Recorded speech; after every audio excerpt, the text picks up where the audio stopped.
여러분, 이 사람들은요 다 저마다 누구라 할 것 없이 모두가 어떤 세계관을 다 가지고 있어요. 세상을 바라보는 창, 인생관이라고도 할 수가 있습니다. 그걸 가지고 삽니다. 예를 들어서 그의 인생관 가운데 쉬운 표현으로 돈이 제일이야 하면은 그것을 쫓고, 또 돈을 얻는 데 있어서 계산에 빠른 그런 사람이 될 수밖에 없는 것이죠. 그것으로 인해서 일이 일비하고 또 그렇게 됩니다. 그것을 또 목적으로 삼고 그렇게 살아갑니다. 예를 들어서 그 사람의 세계관이 이 땅이 전부야, 그리고는 아무것도 없어, 그렇다면은 이 땅에서 우리가 뭐라도 조금이라도 잃어버리면은 그보다 힘든 일이 없고요. 그건 정말 그보다 큰 낙심이 찾아오는 것도 없습니다. 이 땅에서 행복하기 위해서 조마조마하며 사는 것이죠. 세계관이라는 그렇게 중요한 것이며 세상을 바라보는 창인 거예요. 근데 우리 누구라도 다 인생관, 세계관이 있는데요, 그리스도인이 되면은 어떤 일이 일어나냐면은 세계관의 전환이 일어납니다. 세계관이 바뀌는 거예요. 예수 믿으면은 그냥 예수 믿고 신앙생활하다 교회 다니다가 그리고 죽으면은 영원히 천국 가, 그것처럼 복음을 오해하는 것도 없고, 그것처럼 여러분 성경의 수많은 복음의 핵심적인 내용들을 생략하는 그런 태도도 없는 것입니다. 복음은 그게 아닙니다. 복음은 우리에게 일종의 세계관을 가져다 줍니다. 그래서 그동안 가지고 있던 세계관의 어떤 전환을 우리에게 주는 사건, 그게 바로 우리가 복음을 만나는 사건이고 예수 그리스도를 믿는 그런 믿음의 사건입니다. 근데 저도 왜 이런 말씀을 드리냐면은 우리가 요한계시록 있죠. 요한계시록을 분명히 알기 이전과 그리고 안 이후 세계관에 이 전적인 변화가 일어난다는 걸 우리가 알아야 합니다. 그래서 이 요한계시록 공부는요 모든 성도들에게 대단히 필수적이다, 이렇게 강조를 다시 한번 하고 싶어요. 계시록 공부를 잘 해놓기만 하면은요 그 인생관, 세계관이 달라집니다. 제대로 계시록을 알고, 물론 알 뿐만 아니라 그러니까 머리로 아는 것이 아니고 우리 가슴으로, 우리 삶으로 받아들이고 아는 것이죠. 그렇게 되면은요 우리 신앙도 또 우리 인생을 살아가는 태도도 완전히 달라진다, 그런 얘기입니다. 무엇보다도 바른 진리 위에 설 수가 있습니다. 그래서 우리가 이제 요한계시록 12장을 오늘 읽었는데, 그리고 특별히 수요 예배 이 시간에는 요한계시록을 제가 2년 동안 내내 나갈 수가 없잖아요. 안 그래도 여러분 어려워하시고 그러시는데, 그래서 가능하면은 좀 짧은 시간에 나가려고 하고, 이 수요기도회 시간이 강단에 이 주어진 시간에 이렇게 길지 않습니다. 그래서 많은 부분이 또 생략이 되고 있습니다. 아쉽지만은.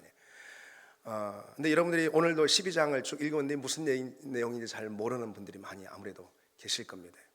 그래서 오늘 이 말씀의 내용이 무엇을 의미하는가 정도만 우리가 여기서 어느 정도 알고 있어도요, 그거만으로도 큰 소득입니다. 왜냐하면 나중에 여러분들이 요한계시록을 읽을 거 아니겠어요? 묵상하실 거 아니겠어요? 그렇죠?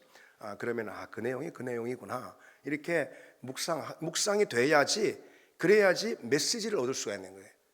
오늘 내 삶의 자리 가운데 주시는 메시지를 우리가 그 의미를 파악해야지 메시지가 나오는 거예요. 의미도 모르는데, 해석도 안 되는데 어떻게 메시지가 나올 수가 있습니까? 그러니까 오늘은 이 시간에는 이 요한계시록의 말씀의 내용들 조금 여러분 어렵고 그래도요 이 의미가 뭔가 정도만 이 시간에 알고 있어도 그게 큰 유익이다. 왜냐하면 이게 하나님의 말씀이잖아요. 하나님의 말씀이잖아요, 이것이. 자, 그렇게 따라오시길 바랍니다. 아멘.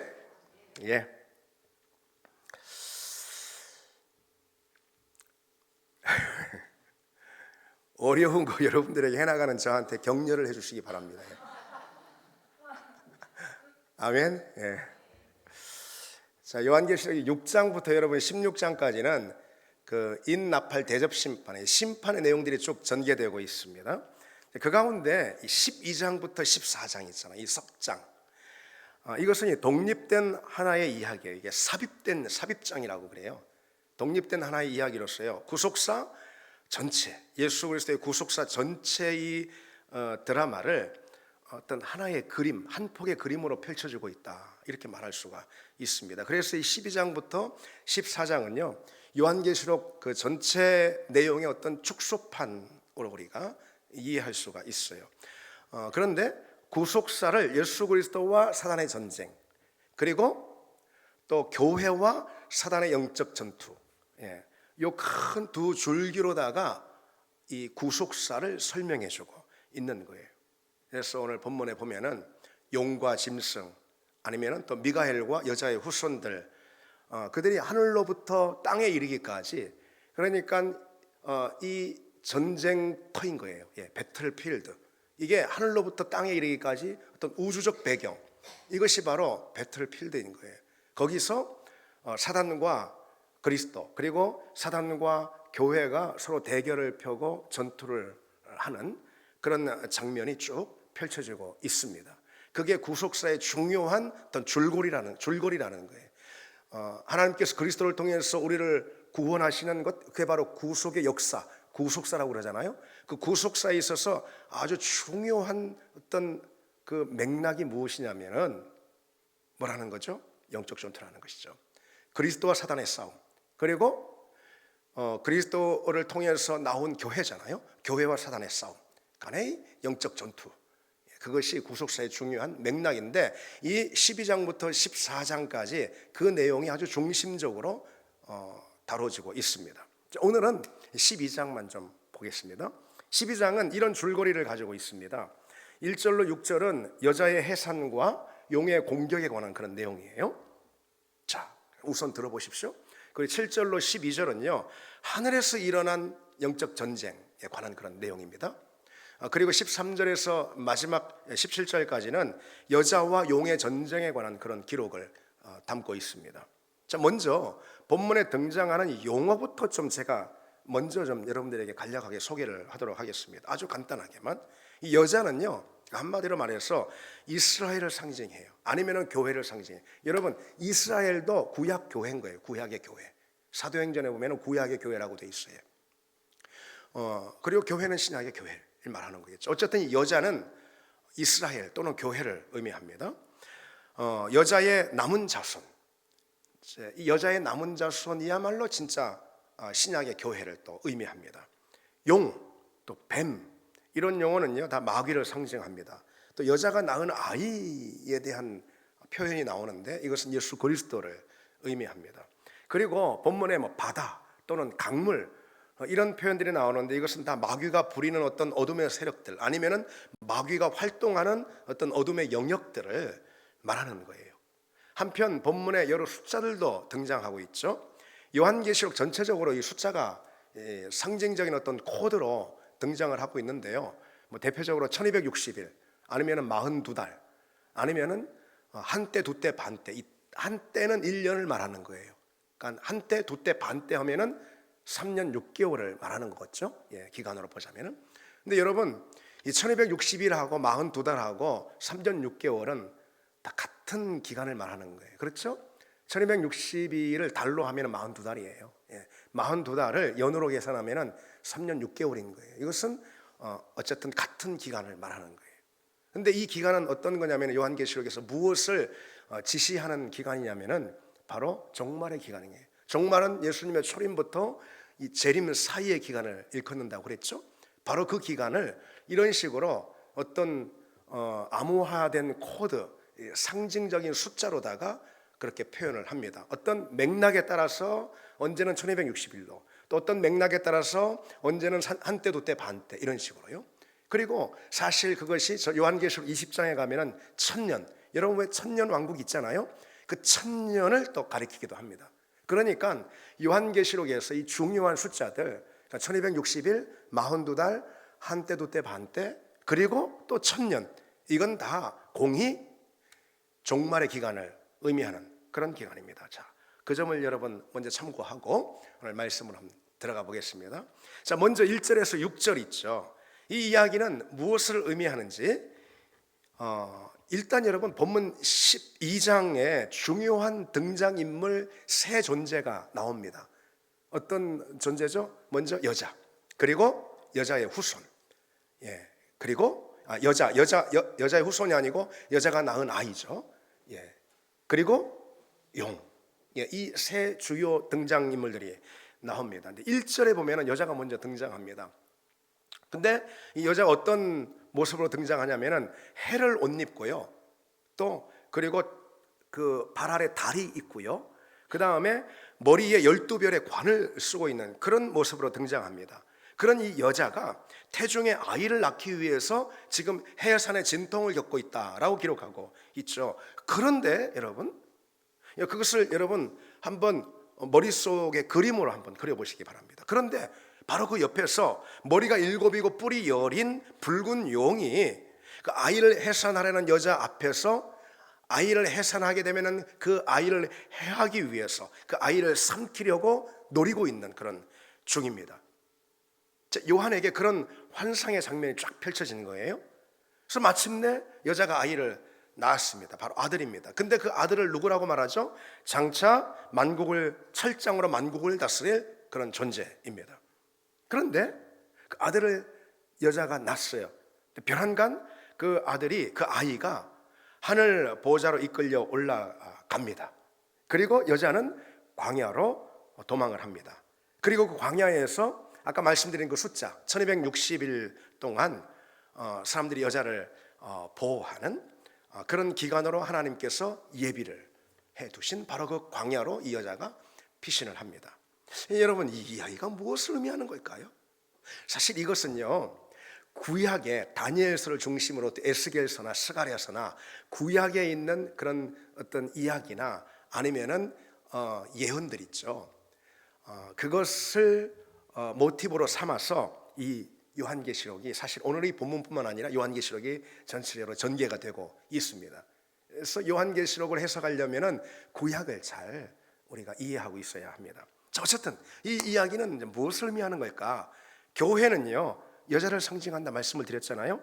그 머리에 12지파를 상징하는 12별, 12별을 쓰고 있다고 그랬잖아요. 면류관을 12지파 또는 12제자를 상징하는 거예요. 그걸 통해서 이 여자가 교회다, 교회를 상징하는 거다라는 것을 우리가 대본에 짐작할 수가 있죠. 근데 그 여자는 해를 옷 입고 있고 발 아래는 달을 두고 있고 머리에는 12별의 면류관을 쓰고 있다. 해, 달, 별, 이것은 영광을 상징하는 거예요. 구약 성경에 보면은 영광을 상징하는 그런 표현물들입니다.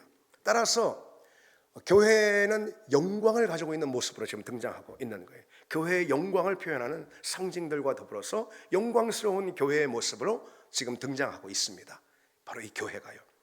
이 교회인 여자가 아들을 낳았다라고 되어 있죠. 그 아들은 만국을 철장으로 다스릴 그런 권세 있는 존재입니다. 따라서 여자가 낳은 이 아이가 누구를 지시하는 것인지는 금방 우리가 이해할 수 있습니다. 곧 예수 그리스도인 거예요. 그러면은 이런 질문이 있죠. 아니, 어떻게 교회가 그리스도를 낳냐? 그리스도가 교회를 낳았지. 이런 질문을 우리가 할 수가 있는데 여자가 이 아이를 낳았다. 다시 말해서 철장으로 만국을 다스릴 아이, 곧 그리스도를 낳았다. 교회가 그리스도를 낳았다라는 이 의미는 어떤 거냐면 이런 뜻입니다. 여러분, 그리스도는 이스라엘의 후손이잖아요. 그리고 다윗의 혈통 가운데 나온 분이잖아요. 그런 의미에서 구약의 교회가 그리스도를 낳았다라고 이렇게 오늘 본문은 묘사하고 있는 것입니다. 자, 마지막으로 용이 등장합니다. 그 옆에 용은 마귀입니다. 마귀는 구약의 교회인 이스라엘이 예수 그리스도를 낳기만을 기다렸다가 그를 해하고 그를 공격하려고 하고 있는 거예요. 근데 실제로 마귀가 한 일이 그것이죠. 그리스도께서 이 땅에 오셔서 이 공생애를 시작할 그때에 마귀가 맨 처음 그 그리스도께 접근해서 그리스도를 미혹하지 않습니까? 거짓으로 미혹하죠. 유혹하죠. 그래서 넘어뜨리려고 하죠. 어떤 걸 넘어뜨리려고 하는 거죠? 예수 그리스도의 구속사역. 주님은 구속사역을 하기 위해서 오셨으니까 그 구속사역을 실족시키기 위해서 그리스도를 공격하고 미혹하는 것이죠. 그리고 결국은 이 십자가에 못 박아서 그리스도를 죽이려 합니다. 이거는 사단이 오판한 거예요. 큰 오판을 한 거죠. 왜냐하면 사단은 자기가 가지고 있는 가장 강력한 절대 권세가 뭐예요? 사단의 가장 강력한 권세가 뭡니까? 죽음의 권세죠. 사망의 권세. 그러니까 사단이 예수 그리스도를 공생이 시작 전에 그리고 그 이후로도 계속해서 예수님을 공격한 거죠. 예수님은 사단과 영적 전투가 계속 있었던 것입니다. 그래서 결국 마지막으로 사단이 택한 공격 무기는 바로 사망인 거예요. 자, 저 그리스도를 없애자, 죽이자. 그럼 내가 이기지. 이렇게 오판을 한 거예요, 사단은. 그래서 십자가에 못 박음으로써 최후의 일격을 사단이 그리스도에게 가한 거죠. 사단의 가장 큰 공격 무기가 바로 죽음이기 때문에 죽음의 무기로 예수 그리스도에게 일격을 가한 겁니다. 그러나 어떻습니까? 우리가 알듯이 놀랍게도 그리스도는 사단이 사용하는 그 무기인, 가장 큰 절대 무기와도 같은 그 무기인 그 죽음의 무기, 그 무기로다가 오히려 사단을 이깁니다. 히브리서 2장에 보면은요, 이렇게 말씀하고 있어요. 그리스도께서 죽음을 통하여 죽음의 세력을 잡은 자 곧 마귀를 멸하셨다. 죽음을 통하여 죽음의 권세를 잡은 마귀의 세력을 멸하셨다. 예. 마귀는 정말 끔찍한 뒤통수를 이게 당한 거죠. 이게 변증가인 C.S. 루이스가 그 점에 대해서 이제 이렇게 말해주고 있습니다. 죽음은 그리스도께서 정복하러 오신 것이자 또한 그분이 사용하신 정복 수단이다. 그렇게 말합니다. 여러분, 그리스도께서 이 땅에 왜 오셨습니까? 죽음의 권세를 멸하시기 위해서. 그래서 십자가를 지시고 부활하셔서 부활의 생명과 부활의 권세를 우리에게 부어주신 것, 그게 그리스도께서 이 땅에서 오신 구속사역의 핵심 아니겠어요? 그렇죠? 그리스도께서 왜 오셨냐? 죽음의 권세를 멸하러 오셨어요. 그런데 어떻게 죽음의 권세를 멸하셨는가? 죽으심으로 멸하셨다 이거예요. 죽으심으로 멸하셨어요. 죽음의 권세를 잡은 붙든 자가 누구입니까? 어둠의 권세, 사단 아니겠어요? 사단은 모든 이 땅의 인류, 이 땅의 사람들을 이 죽음의 권세로 공포에 떨게 하고 죽음의 권세로 그 발 아래 두었습니다. 죽음의 권세를 통해서 그의 종이 되게 만들었어요. 그래서 그를 잡으러 온 그리스도 역시 그 죽음의 권세로 일격을 가한 거예요. 그런데 어떤 일이 벌어진 거죠? 그리스도께서 죽으심으로 사단이 자기의 무기를 휘둘름으로 죽은 거죠. 죽음의 무기를 휘둘러서 죽으신 거죠. 스스로 그 죽음에 들어가심으로 죽음의 권세를 깨고 부활하셔서 죽음의 권세를 무력화시킨 거죠. 이게 주님께서 이루신 구속사역의 핵심이고, 그것을 통해서 사단이 가진 가장 강력한 무기인 죽음의 권세가 무력화된 것이고, 사단은 그리스도 앞에 꼼짝도 할 수 없게 된 것이, 그리스도의 승리가 바로 그와 같은 승리입니다. 자, 그렇게 여러분, 그리스도께서 사단의 권세를 무력화시키시고 다시 말해 죽음을 이기시고 부활하시죠. 부활하신 다음에 어떻게 하시죠? 하나님 보좌 앞으로 올려가, 다시 말해서 이 승천을 하십니다. 그렇게 그리스도께서 하늘로 올라가시자 여자에 대한 이야기가 또 나옵니다. 여자는 뭐라고 그랬죠? 교회라고 그랬습니다. 교회를 상징합니다. 그 교회는 하나님께서 보호하시기 위해서 예비하신 광야로 가서 1260일을 기다립니다.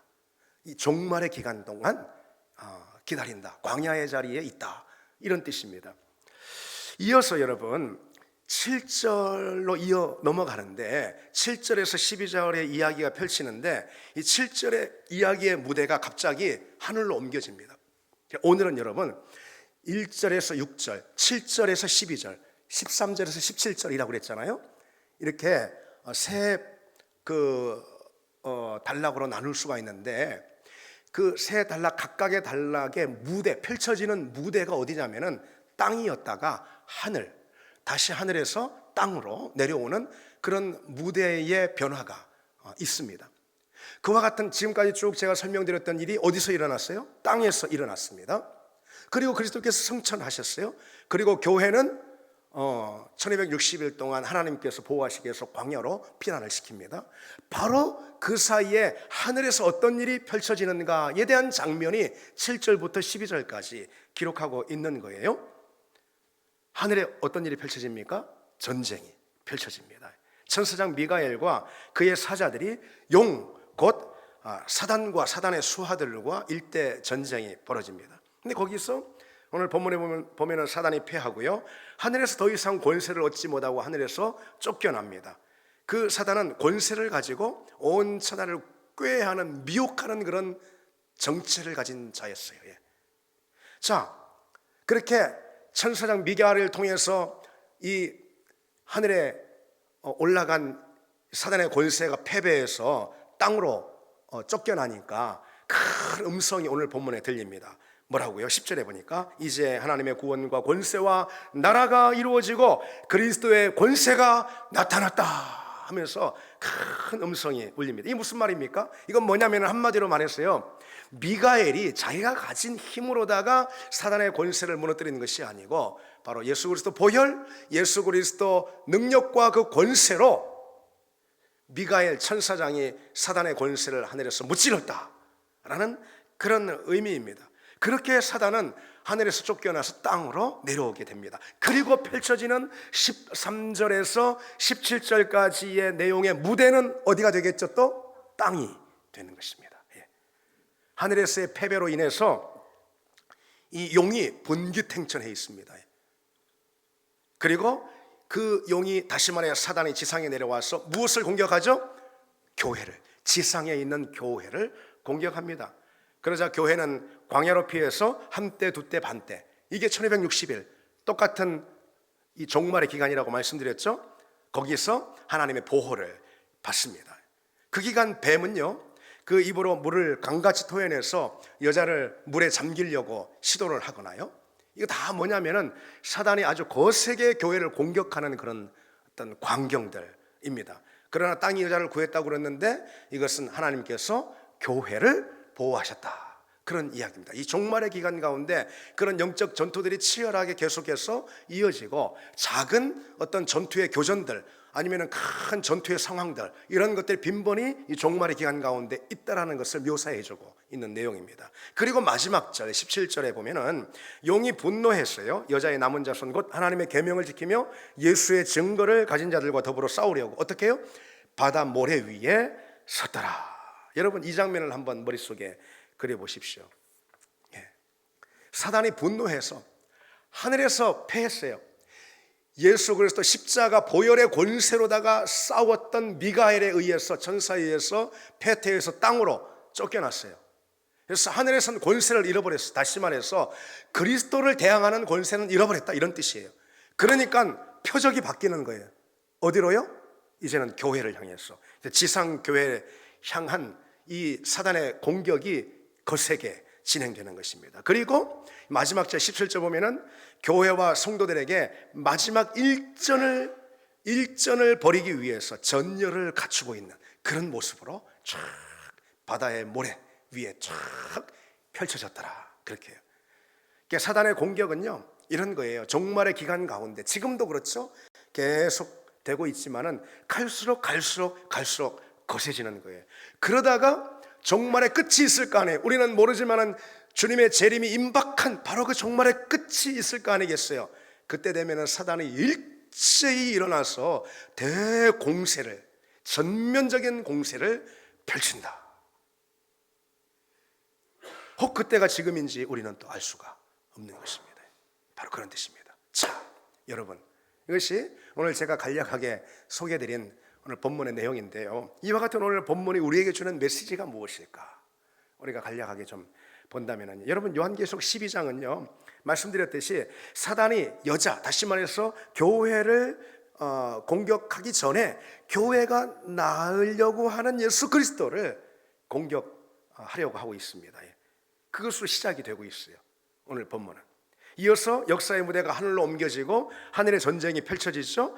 미가엘과 용의 싸움 가운데 용이 패퇴해서 땅으로 떨어지고, 땅으로 떨어진 그 용이 결국은 그의 공격 표적을 바꿔서 교회를 향합니다. 그러니까 사단의 공격 표적이 그리스도에게서 교회로 바뀌었음을 오늘 본문을 통해서 알 수가 있는 거죠. 왜? 처음에는 그리스도를 향한 공격이 원래 이 사단의 목적이었습니다. 그리스도를 향한 공격이라는 건 뭘까요? 그리스도가 이 땅에 오시지 않도록 하나님께서 구원의 약속을 주시면서 그 구원의 약속 가운데 핵심이 뭐예요? 메시아, 그리스도를 보내는 거 아니겠어요? 그렇죠. 그런데 그것을 저지하는 것이 사단의 첫 번째 목적이었던 거예요. 그리스도가 오지 못하도록, 아니면 그리스도가 왔다 하더라도 그 구속의 사역을 마치지 못하도록, 십자가와 부활을 통한 구속의 완성을 완결짓지 못하도록 하는 것이, 다시 말해 그리스도를 넘어뜨리려고 하는 것이, 그리스도를 실족하게 하려고 하는 것이 대범하게도 간이 분 거죠. 사단의 목적이었다라는 거예요. 근데 그것이 결국은 실패한 거예요. 그것을 하늘의 무대를 통해서 오늘 이 본문은 보여주고 있습니다. 그리스도께서 이 땅에 오셔서 구속사역을 완성하셨고요, 부활하시고 당신의 승리를 온 땅에 선포하셨습니다. 그리고 교회를 남겨두신 거죠. 그 결과 사단은 하늘로부터 쫓겨나서 그 권세 기반을 상실합니다.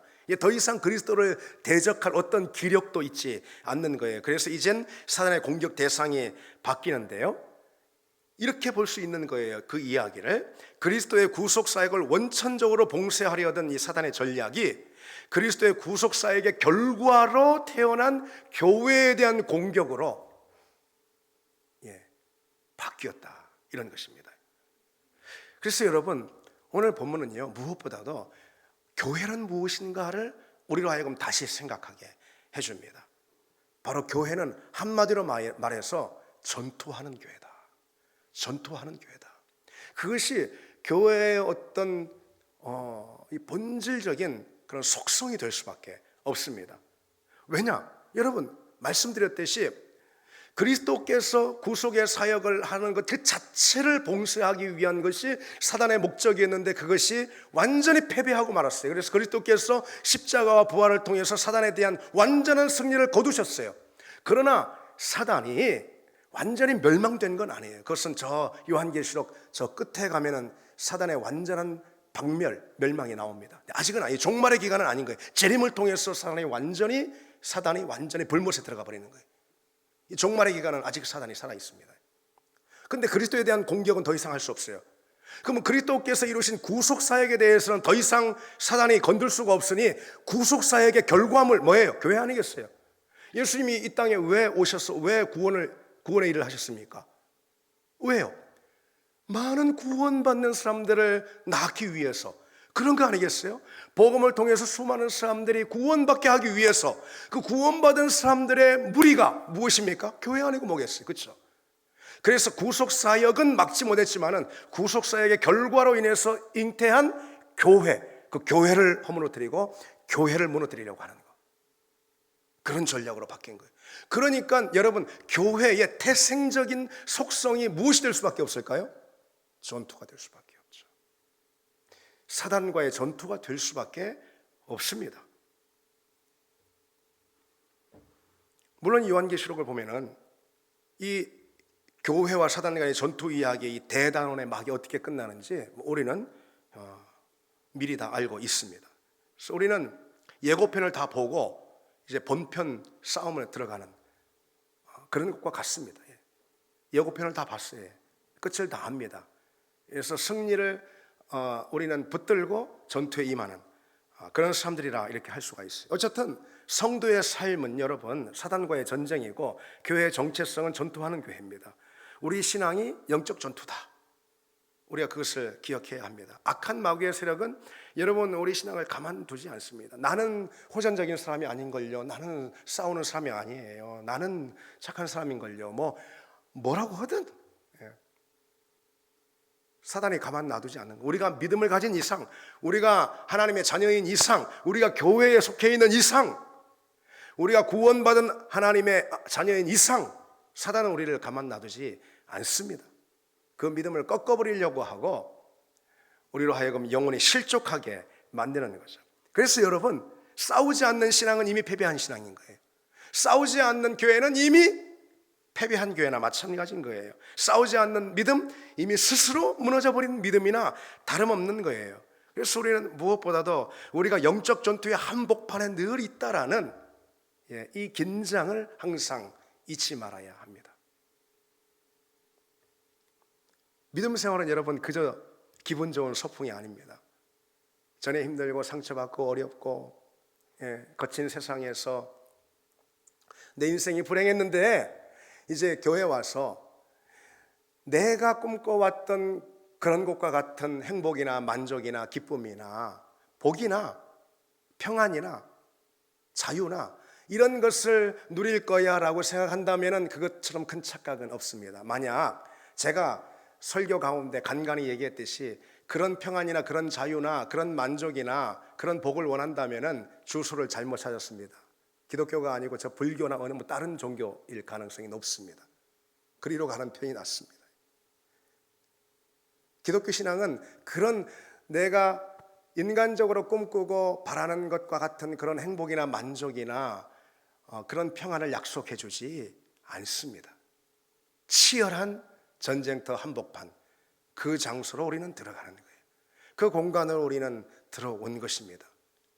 전에 우리가 하나님의 자녀가 아니었을 때, 우리가 믿음이 없을 때, 주님의 구속사역을 통해서 주어진 혜택을 받지 않았을 그때에는 사단이 우리를 뭐로 건드겠습니까? 어차피 자기의 종인걸요. 우리는 어차피 그 가운데 어둠의 자식으로 있었던걸요. 근데 우리가 빛의 자녀로 나오고 교회에 속했고, 교회는 영적 전투의 한복판이라는 이 사실을 알 때 우리 신앙생활 출발과 더불어 우리에게는 치열한 전투가 시작되었음을 우리 잊지 말아야 합니다. 그래서 여러분, 우리가 신앙생활을 다 마친 다음에 언젠가 하나님 나라 갈 거 아니겠어요?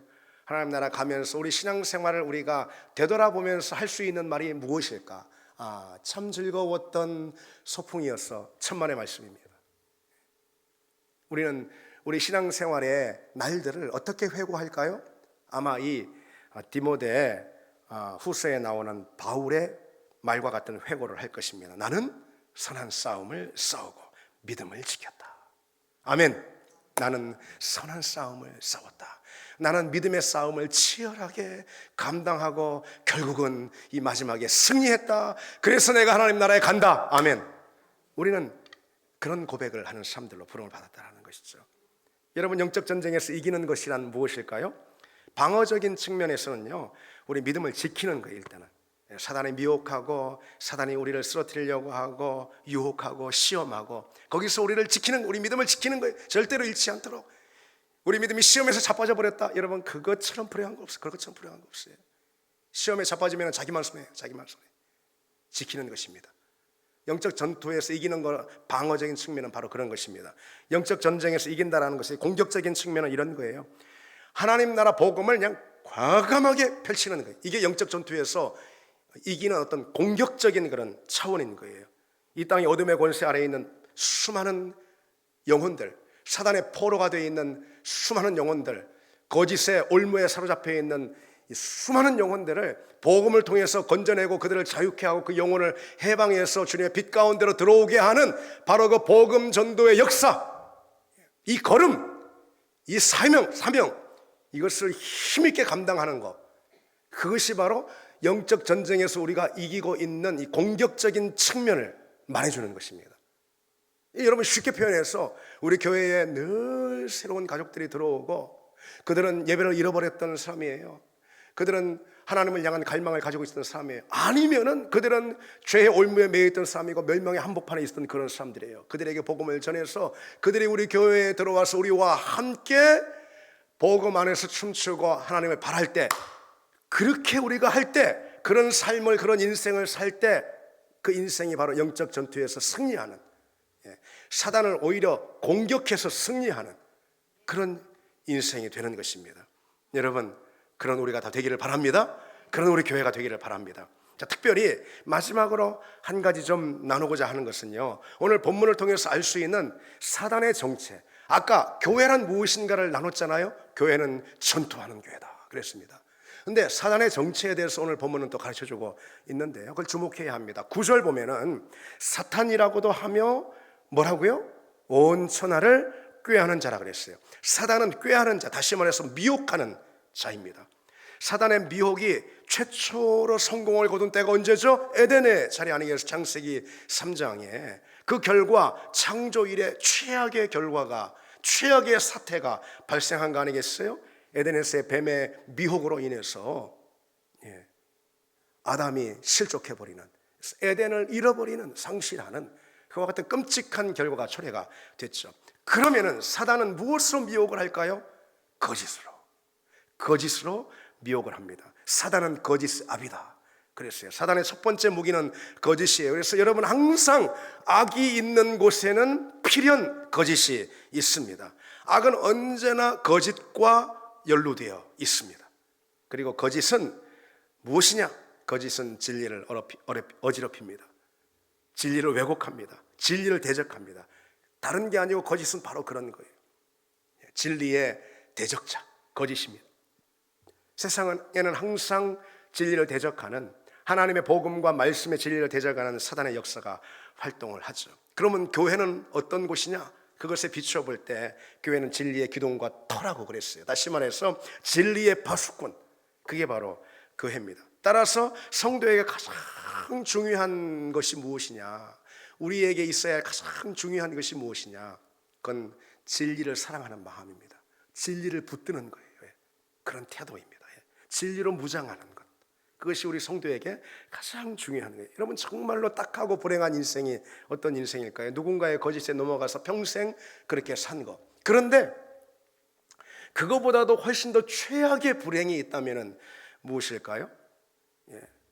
마귀가 퍼뜨리는 거짓에 속아가지고선, 그래서 복음을 거부하고, 그리고 진리를 대적해버리고 하나님을 모른다 해버리고. 진리는 곧 하나님이시니까, 진리는 곧 예수 그리스도이고, 진리는 곧 예수 그리스도께서 행하신 십자가와 부활의 사건, 이게 곧 진리입니다. 다른 게 진리가 아니고. 그런데 사단이 활동한 결과, 그 거짓의 활동을 통해서 그 진리를 떠나 살게 된 인생, 그거야말로 돌이킬 수 없는 그런 불행 아니고 무엇이겠어요? 수많은 사람들이 그런 불행 가운데 있습니다. 그래서 여러분, 교회는 무엇보다도요, 이 진리의 말씀 위에 서서 세상을 진리로 안내하고 진리로 인도하는 진리의 불꽃이 되어야 합니다. 그것이 교회의 가장 중대한 사역인 거예요. 그 어떤 것보다도 교회는 진리의 기둥이자 진리의 터라고 했기 때문이죠. 교회는 진리의 파수꾼이기 때문에 그렇습니다. 교회가 다른 거 다 잘해도 이 진리 전쟁, 거짓과의 싸움, 이 진리 전쟁에서 밀리거나 실패하면은 그건 교회로서의 그 어떤 존재 이유도 상실해버리고 마는 거예요. 그게 무슨 교회입니까? 그게 교회에 속한 우리는 그랬어요. 무엇보다도 진리를 사랑해야 돼요. 진리는 곧 하나님의 말씀이고, 진리는 곧 예수 그리스도 복음입니다.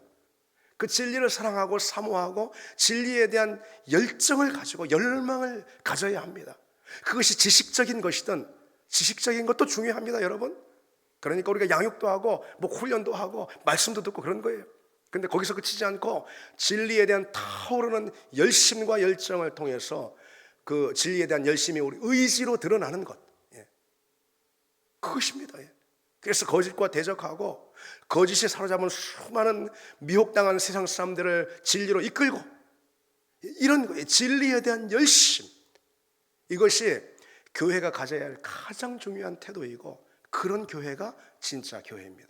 그런 성도가 진짜 믿음의 성도라는 거 여러분 잊지 마시기 바랍니다. 가만 보면은 교회에서 서로 교제하는 것도 좋아하고, 서로 그냥 빵 먹고 밥 먹고 하는 것도 좋아하고, 서로 카페 가는 것도 좋아하고, 일하는 것도 좋아하고, 헌신하는 것도 좋아하고, 그럽니다. 그런데 진리에 대한 관심이 없어요. 말씀을 들을 땐 태반이 자버려 그냥 막. 말씀에 대해서 어떤 관심도 없어요. 먼지 털고 그냥 성경 가지고 오늘 성경도 가져오지도 않지만, 진리에 대한 어떤 욕구, 거룩한 욕구죠. 열정, 사모함, 진리가 무엇인지 또 알고 싶어 하는 그런 지적인 욕구 뿐만 아니라, 알게 된 그 진리를 내 삶의 자리에서 강력한 사건으로 만들어내고자 하는 그런 열심들, 이런 것이 너무나도 부족하고, 교회를 무슨 어떤 향후회나 아니면 계모임 단체처럼 일주일에 한 번 와가지고선 그냥 허허 웃고 그것이 행복해서 그냥 가고 하는, 그리고 우리끼리 좋아가지고 세상의 어떤 진리의 이 등불을 높이 들고 진리의 빛을 비춰야 하는데, 그래서 어둠 가운데 갇혀있고 거짓에 속아있는 수많은 영혼들을 이 땅에 끌고, 그들을 교회로 끌고 와야 하는 건데, 진리의 터전으로 끌고 와야 하는 건데, 그런 어떤 노력도 보이지 않고 그것에 대해서 완전히 눈 감아버린 그런 성도들, 그런 교회라면 여러분, 그것이 어떻게 교회라고 할 수가 있겠습니까? 여러분, 우리는, 그리고 또 우리 교회는 지금 편만하게 활동하는 이 거짓의 영과 싸우는, 아니 그 거짓의 영을 완전히 누르는, 몰아내는 그런 진리로 무장한 진리의 일꾼들, 진리의 군사들이 다 되기를 바랍니다. 예, 이제 오늘 말씀을 기억하면서 이 찬양 함께 드리겠습니다.